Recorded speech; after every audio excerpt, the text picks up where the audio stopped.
Terima kasih Anda masih bersama kami di Anius Sumut. Pemirsa tidak bersedia meninggalkan lokasi lahan meski masa sewa lahan sudah berakhir. Dua kelompok petani Desa Paluh Kurau, Kecamatan Hamparan Perak, Deli Serdang terlibat kericuhan dan nyaris bentrok. Kamu sama bawa preman. Udah aku bilang kita sama-sama orang Batak. Dua kelompok warga petani nyaris terlibat bentrok di Desa Paluh Kurau, Kecamatan Hamparan Perak, Deli Serdang.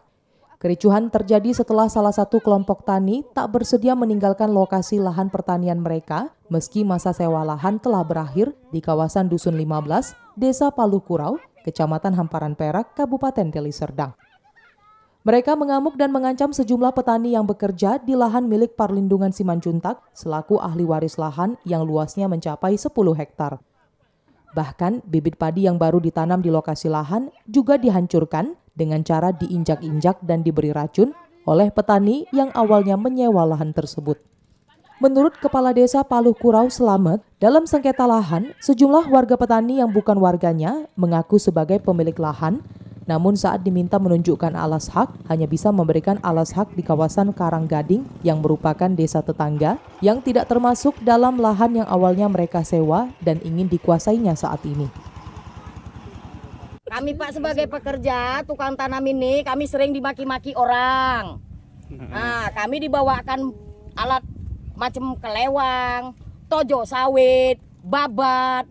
Nah, jadi kami ini Pak, kami sebatas cuman pekerja, tapi kami penuh dengan caci makian orang. Ini yang maki ini siapa, Bu? Nah, kami nggak tahu lah Pak, orang-orang yang memaki itu yang menyewa ladang. Nah, di dalam ada permasalahan yaitu sengketa. Yaitu ada orang yang mengaku dia memiliki tanah di wilayah Desa Paluh Kurau, tetapi dasar alas haknya adalah Desa Karanggading. Nah, wilayah itu saya pastikan adalah Desa Paluh Kurau sesuai dengan SK Bupati yaitu Bapak Amri Tambunan. Para petani pekerja dan ahli waris berharap kasus sengketa lahan ini dapat segera selesai. Pasalnya, para petani bekerja selalu mendapat teror hingga ancaman yang membuat mereka terganggu. Sementara kelompok petani yang sebelumnya disebut sebagai penyewa lahan, hingga kini belum bersedia memberikan keterangan terkait permasalahan ini. Dari Deli Serdang, Yuda Bahar, iNews melaporkan.